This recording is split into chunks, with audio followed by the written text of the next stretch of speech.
என் பொண்ணை இப்படி படாத பாடு படுத்திட்டீங்களடா, ஐயையோ என் பொண்ணுக்கு என்னாச்சு, என் பொண்ணுக்கு என்னாச்சு அப்படின்னு சொல்லிட்டு அலறி அடித்து ஓடி வந்துக்கிட்டு இருக்கிறாங்க. இங்கே வந்தால் எல்லாத்தையும் கொட்டி தீத்துறாரு, சொல்லி தீத்துறாருன்னு சொல்லணும். அப்படிம்மா படுபாவிம்மா, அவள் வேலைக்கெல்லாம் சேர்த்து விட்டீங்களேம்மா, ஆனால் அவள் கணக்கு எழுத போலம்மா, பார்த்தா என்னடா சொல்கிற, ஆமாம் அவள் போயிட்டு டேபிள் தொடச்சாம்மா. என்னது டேபிளா, ஆமாம் அப்படின்னு சொல்லிட்டு புட்டு புட்டு வைக்க, என்னங்க மாமா சொல்லாதீங்க மாமான்னு அழுகுது. ஆனால் அதை விட ஒன்று பண்ணாமா, அதை விட பெருசுமா என்ன அப்படிங்கல, இதுக்கே அப்படி அதுக்குள்ளே சொல்லங்காட்டிலையும் மயங்கிடுது. இதுக்கே எப்படின்னா எப்படிம்மா, அவளுக்கு வயசு என்னை விட 2.25 வயசு மூப்புமா, என்னடா சொல்கிற அப்படின்னு எல்லாம் அதிர்ச்சி ஆகிறாங்க. அதுக்கப்புறம் அவங்க அம்மாவுக்கு காலை பண்ணிவிட்டு அவங்க அம்மா ஓடி வருது. வரையிலே பார்த்தீங்கன்னா ஆடி போகிறாங்க. என் பிள்ளை இப்படி படுத்தி எடுத்துட்டிங்களா அப்படின்னு சொல்லிட்டு உடனே போலீஸுக்கு கால் பண்ணுது. போலீஸுக்கு கால் பண்ணால் சும்மா விடுவாங்களா என்ன, கதிர் செம்மையாக காண்டாகிறாரு. போலீஸ் வந்ததுக்கப்புறம் என்ன ஏதுன்னு பிரச்சனையை விசாரிக்கிறாங்க. இந்த மாதிரி வரதட்சணை கேஸ் போட்டு என் பிள்ளைய டார்ச்சர் பண்ணுறாங்க, என் பிள்ளைய நாங்கள் அப்படியே வளர்த்தோம், பூ மாதிரி வளர்த்தோம் அப்படின்னு சொன்னோன்னே, ஏங்க இவங்க சொல்கிறதெல்லாம் பொய்யுங்க, இவங்க தாங்க ஃப்ராடு பண்ணி கல்யாணம் பண்ணியிருக்காங்க அப்படின்னு பாண்டியன் தரப்பில் பேசுகிறாங்க. போலீஸ் என்ன பண்ணுறாங்க, எதாக இருந்தாலும் ஸ்டேஷனில் வச்சு பேசிக்கலாம் அப்படிங்கிறாங்க. அப்போ பார்த்து அவங்க அப்பாவையும் வர சொல்லிடுறாங்க. அப்பாவும் வந்துடுறாரு.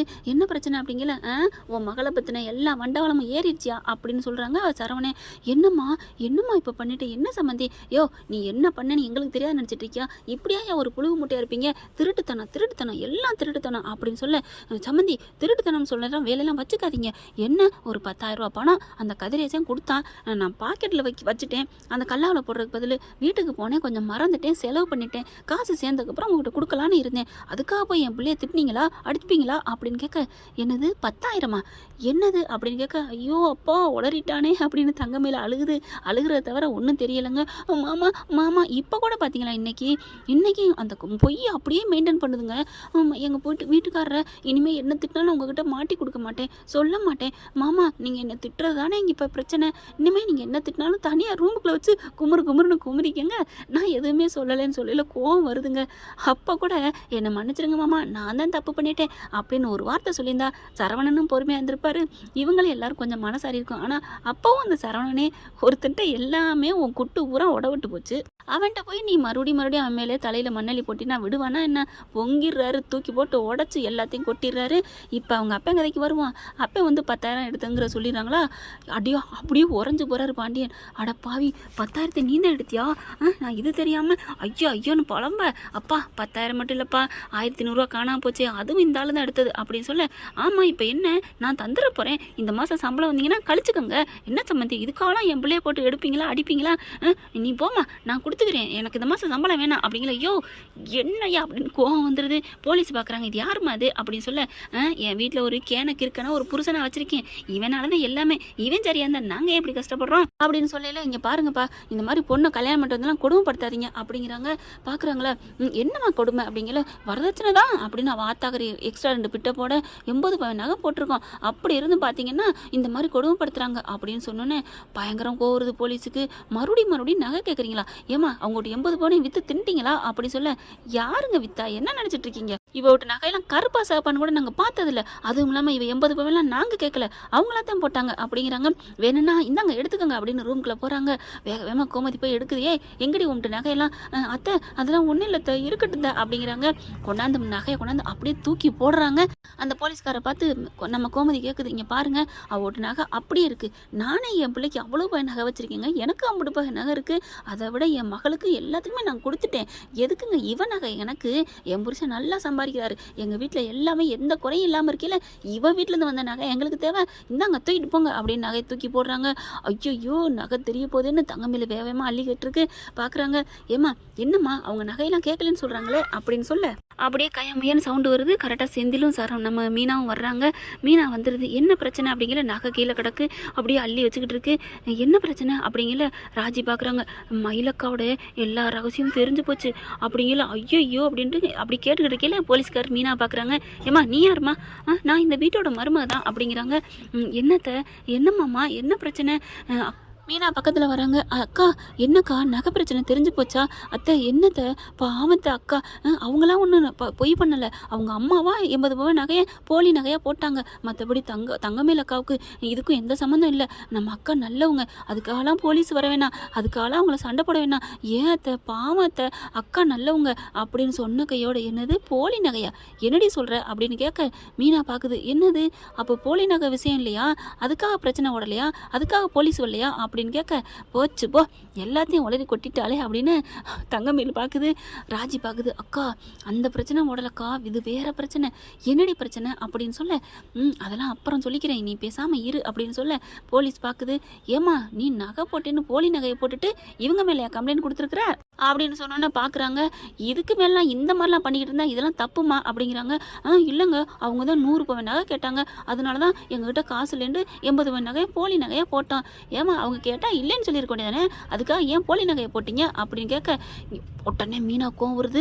என்னது 100 பவுன் எங்கள் மாமா கேட்டாரா? அக்கா இதெல்லாம் ஓவரு. என் அத்தை மாமா ஒரு 10 பைசா அவங்ககிட்ட கேட்டிருப்பாங்களா? உங்களுக்கு 1 லட்ச ரூபாய்க்கு பட்டுப்புடவை எடுத்திருக்காங்க, கல்யாண செலவுலேருந்து எல்லாமே எங்கள் மாமாவும் அத்தையும் தான் பண்ணியிருக்காங்க சார். நான் இந்த வீட்டு மருமக தான், நான் சொல்கிறேன் எங்கள் மாமனார் அத்தை மேலே எந்த தப்புமே இல்லை.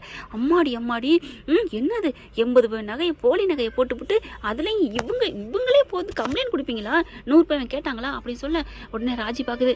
மீனாக்கா இது மட்டும் இல்லை அப்படின்னு சொல்லல போலீஸ்காரவங்க செம்ம கோவம் ஆயிடுறாங்க. போலீஸ்காரங்க என்ன பண்ணுறாங்க, ஏமா இப்படிலாம் நகை வரதட்சணை கேட்குறது தப்பு தான், ஆனால் நீங்கள் இப்படி பொய்யா ஏமாத்துறது, மாப்பிள்ளை விட்ட ஏமாத்துறது தப்புமா, அதுக்கு அவங்க கம்ப்ளைண்ட் கொடுத்தா உங்களை நாங்கள் அரெஸ்ட் பண்ணுவோம் தான் அப்படிங்கிறாங்க. உடனே பாக்கி இருந்துட்டு ஏங்க ஒரு தெரியாமல் நகையை போட்டோம் அதுக்காக நீங்கள் அரெஸ்ட் பண்ணுவீங்களா அப்படின்னு சொல்ல இவங்களை நீங்கள் சும்மா விடாதீங்க, இப்படி நகை கேட்குறாங்க டார்ச்சர் பண்ணுறாங்க அப்படின்னு சொல்ல அம்மா வாயை மூடுங்கம்மா அப்படின்னு ராஜி என்ன பண்ணுறாங்க.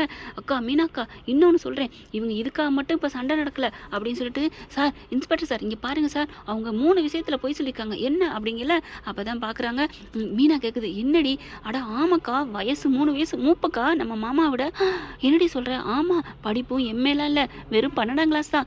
என்னடி சொல்கிற? ஆமாக்கா அன்னைக்கே சொன்னாங்களே ஏதோ எந்த வருஷத்துலேயே நான் 12ஆவது முடிச்சேன்னு, இப்போ தான் தெரியுது அப்படின்னு சொல்ல இதுக்காகத்தான் இப்போ பிரச்சனையே ஓடிட்டுருக்கு.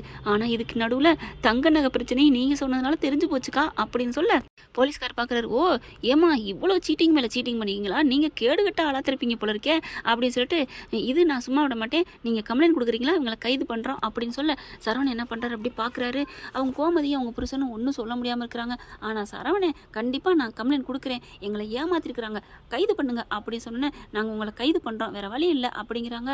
ஐயோ அப்படின்னு சொல்லிட்டு அலறுது பாக்கியம், தங்க மேலே கண்ணடிக்குது, ஏதாவது பண்ணுடி அப்படின்னு சொல்லிட்டு சார் நான் வரமாட்டேன், எனக்கு என் புருஷன் தான் எனக்கு வேணும், எங்கள் அம்மா அப்பா அப்படி பண்ணிட்டாங்க தப்பு பண்ணிட்டாங்க, நான் எனக்கு இந்த இதுக்கும் எந்த சம்மந்தமும் இல்லை அப்படின்னு சொல்லிட்டு என் நெஞ்சை பிடிச்சிட்டு ஐயோ என் உயிர் போப்பதே எனக்கு நெஞ்சு வலிக்குது அப்படின்னு நெஞ்சை பிடிச்சிட்டு தங்கமேல் விழுகுது. ஐயோ என்னாச்சு அப்படின்னு அள்ளி அடிச்சுட்டு ஆஸ்பத்திரி கொண்டு போகிறாங்க. ஆனால் உண்மையிலே தங்கமேலுக்கு வந்து நிஜமாலுமே மயக்கந்தாங்க வருது. ஏன்னா அவங்களுக்கு பொய்யோ இல்லை ஏதாவது அதிகமாக ஒரு இது வந்துட்டாலே மயங்கிடுறாங்க. கல்யாண வீட்லேயும் மயங்கினாங்க இல்லையா, அதனால் நிஜமாக மயங்குறாங்க.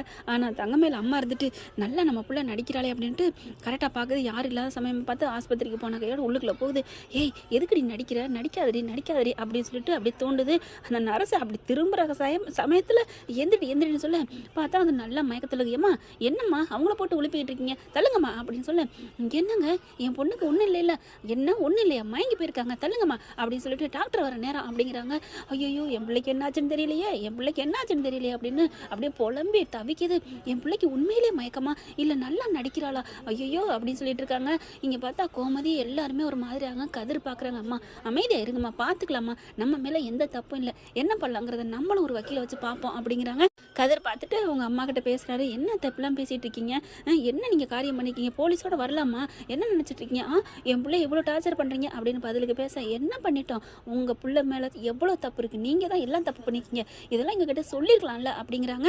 ஓகே ஃப்ரெண்ட் பார்க்கலாம் என்ன நடக்க போகுதுன்னு. இந்த பதிவு உங்களுக்கு பிடிச்சிருந்துச்சுன்னா உங்கள் பொண்ணான கையில் லைக்கை போட்டு சப்ஸ்கிரைப் பண்ணிடுங்க. இப்படியும் போகலாம் கதை அப்படிங்கிறத நம்மளோட கற்பனை கதை. Thank you friends.